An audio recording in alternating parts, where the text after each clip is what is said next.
ভাঙ ভাঙ রান্নাঘর ভেঙে গেছে।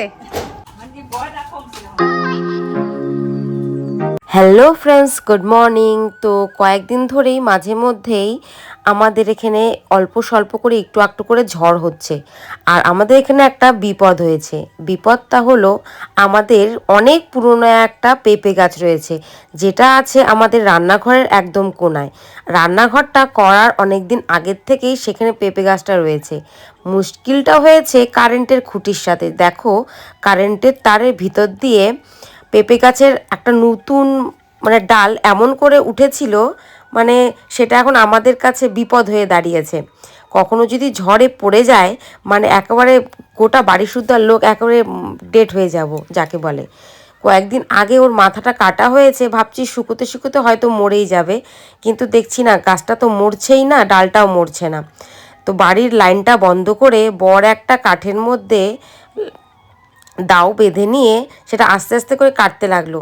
বললো এই ডালটাকে যদি কেটে দিই, তারপর যদি গোটা গাছটা পড়েও যায় রান্নাঘরের উপরে, অসুবিধা নেই, রান্নাঘরটা তো বানিয়ে নেব, কিন্তু তার যদি ছিঁড়ে গিয়ে গোটা বাড়ি শর্ট হয়ে যায়, তাহলে কিন্তু আমাদের কাছে অনেকটাই মুশকিল হয়ে যাবে। দেখা গেল বাড়ি শুদ্ধ সবাই শর্ট খেয়ে মরে পড়ে আছি।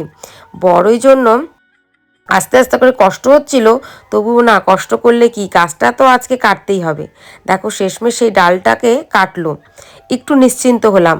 তারপরে দেখো এই যে বিশাল তাল গাছের মতন, দেখো প্রায় হ্যাঁ, টাওয়ারের কাছাকাছি পৌঁছে গেছে, যদিও বা পৌঁছায়নি।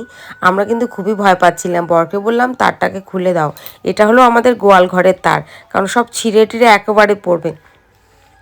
বর কিন্তু এই গোটা গাছটাকেও এখন ভাঙার চেষ্টা করছে। তাই দেখো বাঁশবাগান থেকে একটা বিশাল বড় কোটা নিয়েছে। কোটা বলতে কি, ওটা একটা বাঁশ গাছই নিয়ে এসছে, একটু পাতলা দেখে, যাতে ওর আগালিতে ধরে কাটতে পারে, যাতে রান্নাঘরটারও ক্ষতি না হয়, আর আমাদের কোনো বিপদও না হয়। ফট করে ঝড় হলো, কেউ বাইরে আসলো, দেখা গেলো তারই গায়ে এসে পড়লো। তো মাথাটা অনেকটাই পাতলা ছিল, দাওটা বাঁধা যাচ্ছিল না, সেজন্য বর একটু মাথা কেটে দিল। বিশাল বড় কিন্তু এই বাঁশ গাছটা। বর সেই কাঠের থেকে খুলে এবার কিন্তু দাওটা এর মধ্যে বাঁধলো, কারণ যেহেতু এবার পেঁপে গাছের আগাড়িটা কাটতে হবে। বর বকা দিচ্ছিল মাকে, বলে এখানে ওকে ঘুরে বেড়ায়ও না, ফট করে কিন্তু মাথার উপরে পড়বে। দেখো বর এত কষ্ট করে সেটা কাটার চেষ্টা করছে, কম ভারী, দেখো বিশাল ভারী। তোমাদেরকে আমি দূর থেকে দেখাচ্ছি, এখান থেকে দেখাতে পাচ্ছি না। দেখো আমি সেই রাস্তায় গিয়ে দেখাচ্ছি কত লম্বা আমাদের গাছটা, বিশাল বড়, ওদের 3 তলায় পৌঁছে গেছে যাকে বলে। দেখো ওই আগালিতে ধরছে, এখন গাছটা এই যে ভাঙলো। এবার কি হয়েছে, ওই ডালটা এসে বরের গায়েই পড়েছে, বেচারা অল্প ব্যথা পেয়েছে, কত কষ্ট হচ্ছে। আর উপরে তো তাকানোই যাচ্ছিল না, রোদের তাপটাও ছিল বেশ অনেকটাই। তাও বর বলে, না আজকে যেমন করে হোক গাছটাকে আমি ভেঙেই ছাড়বো।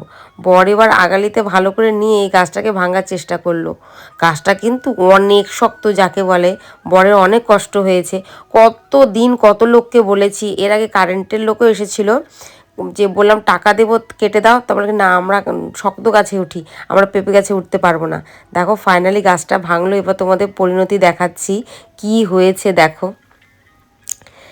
একটা বিপদ ঘটাতে গিয়ে আরও 2-4টা বিপদ। দেখো আমাদের রান্নাঘরের অবস্থা, আমাদের রান্নাঘর ভেঙে গেছে যাকে বলে, টিন একেবারে ঝরঝরা হয়ে গেছে, পুরো গোটা গাছটা রান্নাঘরের উপরেই পড়েছে। কিন্তু কিছু করার নেই, যেহেতু বড় বিপদের হাত থেকে বর বাঁচালো।